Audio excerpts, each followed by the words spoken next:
I'm switching to Nikon.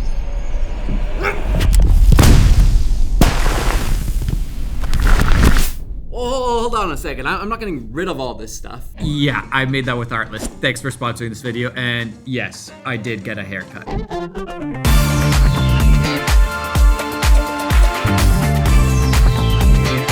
I did get the Nikon ZR, the mini red 6K full frame, red raw, 32-bit float. Look at this LCD screen. The best LCD screen I've ever seen on a camera. But there is one problem, and that is the lenses. Now, unfortunately, no offense to Nikon, but they just don't have the lenses that I want. So I did get this 35mm f1.4, which is great. 35mm 1.4 is what I like. Now, they don't have a 24mm 1.4. They don't have a 16-35 like I'm using right now. And the 24 and 16-35 are like the two lenses that I use all of the time.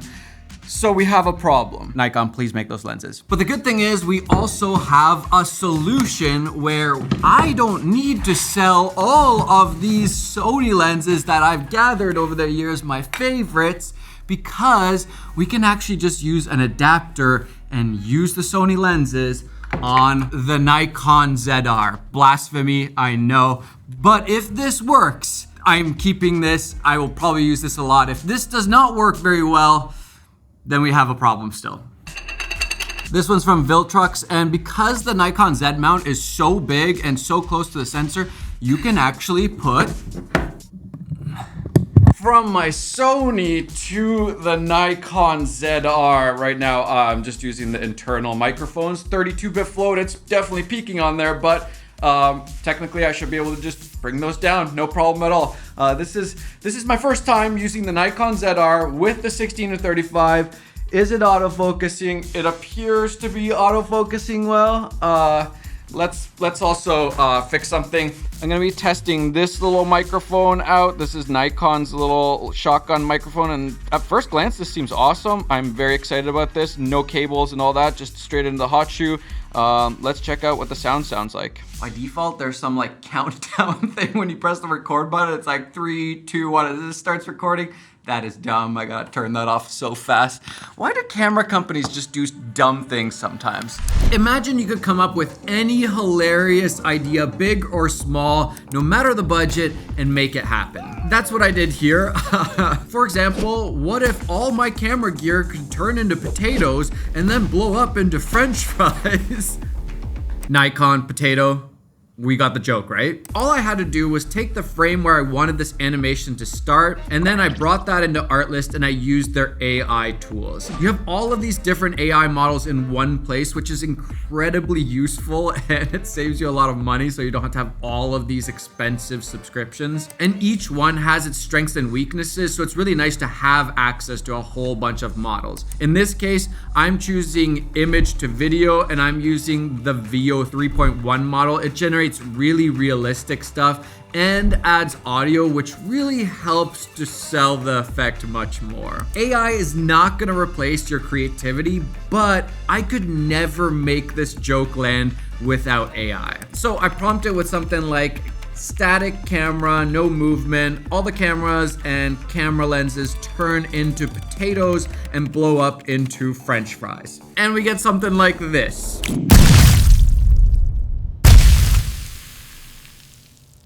Hilarious. And I'll usually generate maybe 2 or 3 versions just to see what it does with that prompt. You could take it one step further, make a box of French fries appear. Oh.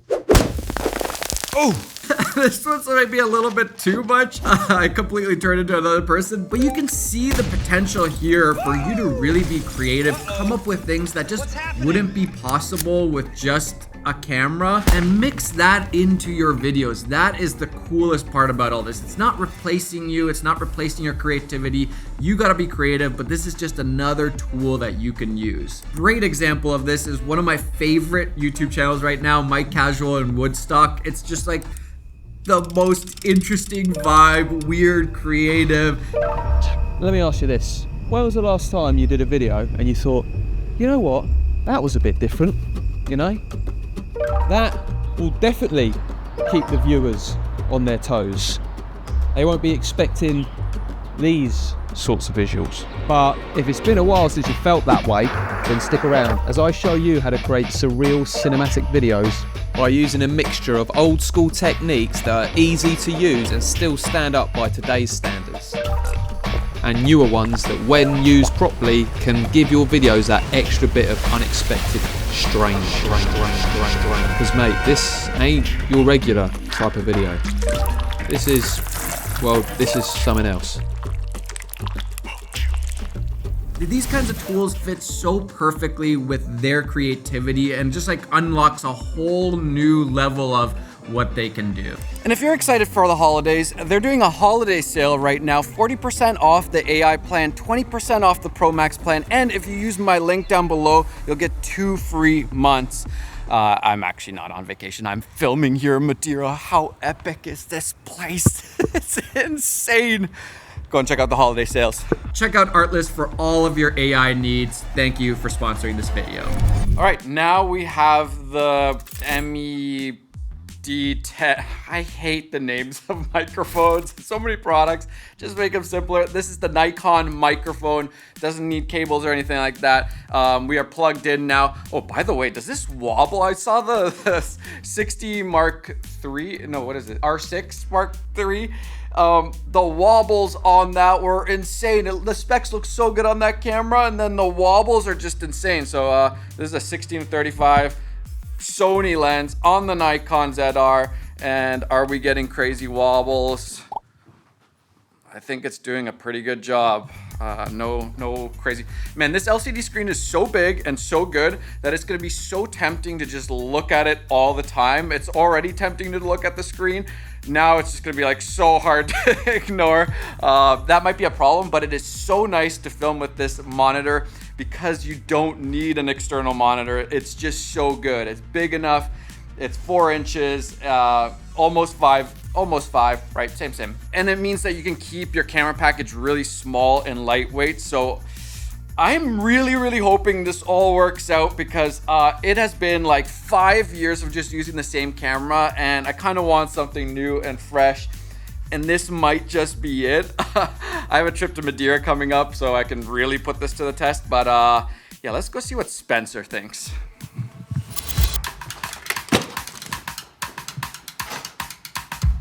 Look at me, Spencer. I'm vlogging on a Nikon. Look at this. Sony. This feels so. It's so blasphemous, right? Sony lens on the Nikon ZR.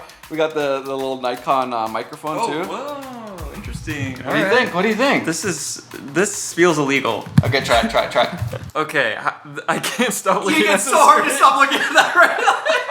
I just said that. I'm Oh like, my whoa, this is gonna be hard to not look This at is all. crazy. It feels nice, eh? The adapter's so small. It's tiny, right? Like it's So not like tiny. I am still a little bit worried about the adapter. Like, is that gonna be? This one's from Viltrox. They make great adapters. So like, if they can't make it happen, I don't know if anybody can. I can't stop looking at this.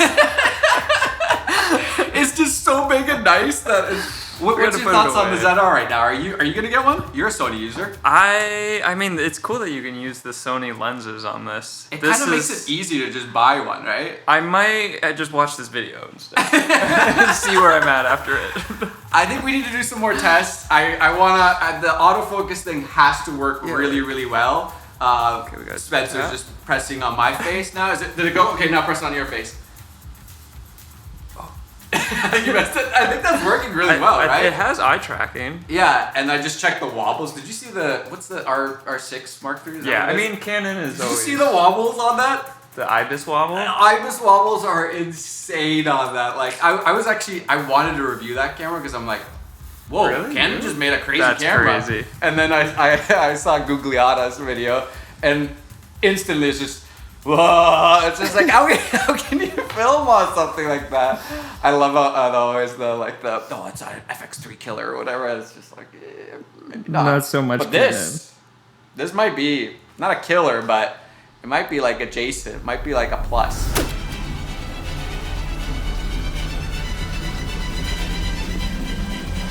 Dylan! You son of a... What do you think about the Red Raw? I have my own thoughts about it. You had to deal with the footage sizes and stuff. Yeah. I mean, it's phenomenal footage. You can't argue that. But like the hard drive space, we don't have that much hard drives.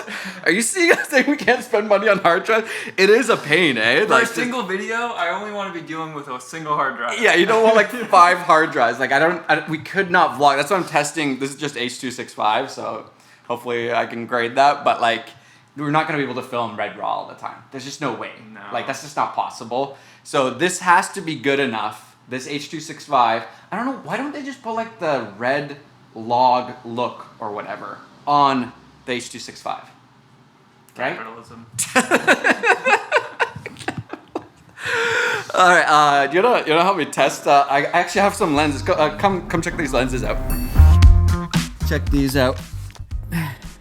Some more autofocus anamorphics. I thought it would be like fitting to try autofocus anamorphics on there. Wait, what mount are they? E-mount. So with the adapter, this is like a real test. I mean, this is like worst case scenario, trying a non-Sony lens with an adapter on a Nikon ZR. Fair. The one, what's gonna be the problem here? D-squeeze? Yeah, no D-squeezing camera. That sucks. Let's put a That's so 5-inch dumb. monitor on a 4-inch screen. Yeah, it's so dumb. Like, why? Like, that's just a software thing. Yeah. Get it done. It is really dumb to not put that in. Like, especially with how good this monitor is. I feel like this is even more of a test. Like, hold this against this screen, because this is like what we actually use to shoot. You know what I mean? Little 5-inch. I mean, I usually just use the LCD screen on my camera, but but okay, I get it. Let's do it. All right, let's pull out the iPhone again. Look at that's the normal setup that most people are doing. There's not that much of a difference there. Like obviously it's bigger, but not by a crazy amount. But like look at that. Yeah. And then like these two, like these two are in the same league. That is not at all. Like. It's actually crazy. Oh, yeah, that's one of my favorite things about this camera, seriously. Once you see it in your hands and you look at it and it actually looks really, and there's a funny thing that happens when you're a DP or you're shooting. If the footage actually looks good on the LCD screen, it gets you way more hyped. You're gonna work harder. You're gonna see what's in focus, what's not in focus more, so you're gonna get more shots. It's a win on like every angle. All right, let's put it to the test. These are the new Sony Astras. Well, that's a fail.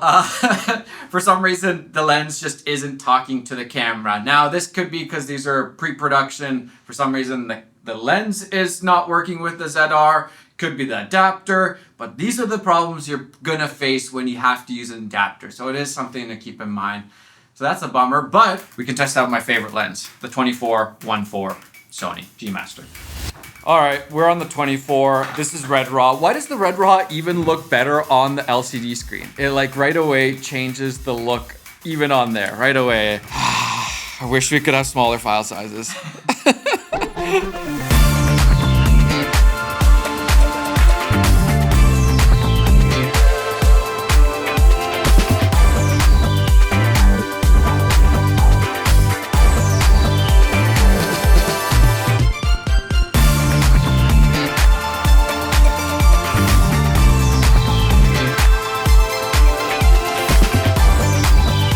That was pretty good. That was all the way from way back there. No issues with the autofocus.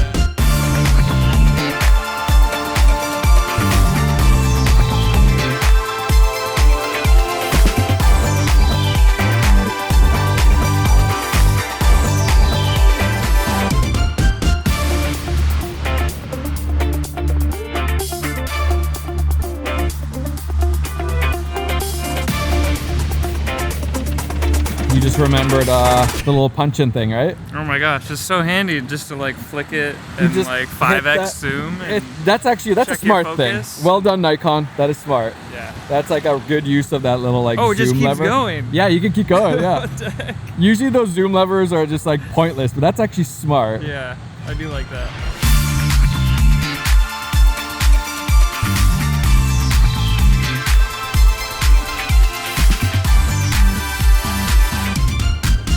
All right, you got to shoot on it again. What are your thoughts?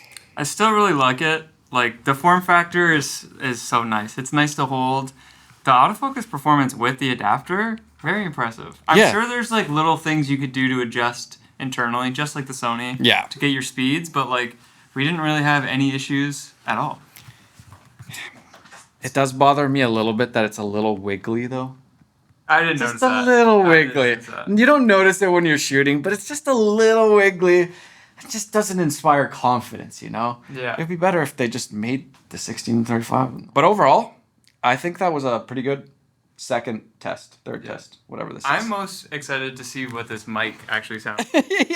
yeah. Like- For me, it's the two things. It's the adapter and the mic. If those work, I'm switching Nikon, which is absurd. I can't believe I'm even saying that. Nikon? Yeah. But they just came through. Exciting times. I like it when new cameras come out, new technology. I just love it. It gives me a lot of like motivation and excitement, as you can probably see. I'm not gonna be getting rid of my Sonys. I'm not gonna get rid of my FX3. I'm not getting rid of the camera that I just got, the FX6. These are all gonna be tools in my tool belt. Now, I might maybe get rid of the A7S III and then just have the FX3 and the Nikon ZR. I'm slightly skeptical of this H.265 still.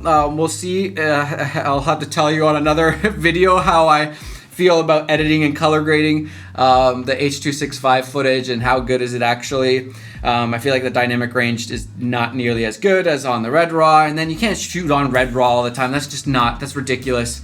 Doesn't make sense, but it is really nice having this kind of camera where you can take this on like our trip to Madeira next week, and I can vlog in H.265, I can film, BTS, documentary style, whatever. But then when we're like out in like the epic whatevers, then we can turn on the Red Raw, get all the quality. It's like a mini cinema camera, a mini little red camera. I think a lot of Red users are a little bit like apprehensive because they're like, wait, is it really that good? Because they've spent so much money on big red cinema cameras, and I really think that it is really good. I think there's been a lot of talk about like the dynamic range and the image and all that stuff, but working with it, I am very, very impressed by the Red Raw inside the Nikon ZR. Less impressed by the H.265. I think that's where I think I might prefer the Sony, but like the price, it's way more affordable. You get all these other features plus this giant LCD screen. I wish you guys could see exactly what I'm seeing. Like, and then if this microphone works, oh, hold on, it's been on all, so front and back. We're gonna switch it back to front now. Now it's just the front. You can actually change, is it like all around or just the back or just the front, which is good for vlogging because then you can be talking behind the camera and it's still picking up. And then when you're just filming like this, you just want it to be front and like focused in. So yeah, if this microphone works well, if the H.265 is fine, if this adapter works, I'm like half switching to Nikon because I'm still gonna keep all my Sony gear, which is incredible, but it'll be an interesting question to see. Do I end up using the ZR more, or do I just like naturally gravitate back towards the FX3? That's the thing that I will not know until I actually start using it. There is always like my trusty faithful, I'm so used to this, I know all the settings in and out, I don't have to think about it all. This is all new. I was like every 2 seconds I'm like, wait, how do you do this? Wait, this is silly. Like a really stupid thing is like where the log is, you pick the codec you want, like H.265, and then it just says SDR. It doesn't say anything else except at the bottom there's like a little arrow, so you have to press forwards on the arrow, which the arrow thumbstick thing is not that high quality, not that good. You can do touchscreen, so maybe that's what you need to do. But you have to press the arrow forwards, and then there's like log and SDR and HLG or whatever in there. Little things like that, they're just like kind of stupid. It's the quirks of every camera company. They just have something silly, but you kind of get used to those quirks and then you get comfortable with them. I need to get comfortable with this thing. There's a lot of little things that I need to get used to, but yeah, 32-bit float, the LCD screen, the option of Red Raw, full frame, affordable. Like, what more can you ask for in a camera, really? And so if the H.265 isn't quite as good as this, for example, I'm okay with that. but maybe it's just as good. So that would be incredible. I will be doing more tests. I will be taking this to Madeira with me and trying to get some real like epic footage. All right, that's it for this one. If you're curious about the Nikon ZR, I'm gonna do at least one more video about kind of the accessories. I'm using a smaller rig cage and the microphone, and then maybe talk a little bit about the H.265 and how that is, and the adapter also. How's this Viltrox adapter? Because it is nice, it's working well, but is there more issues that are gonna arise? It's so tempting to look at this LCD screen. I just can't stop. Yeah, that's it for this video. I'll see you guys in the next one. This is very, very exciting. Well done, Nikon. Well done. Do you think these are your favorite lenses right now? They are. The Petzls? Like, Yeah. That's my secret weapon right now. Don't put this in. Don't put this in.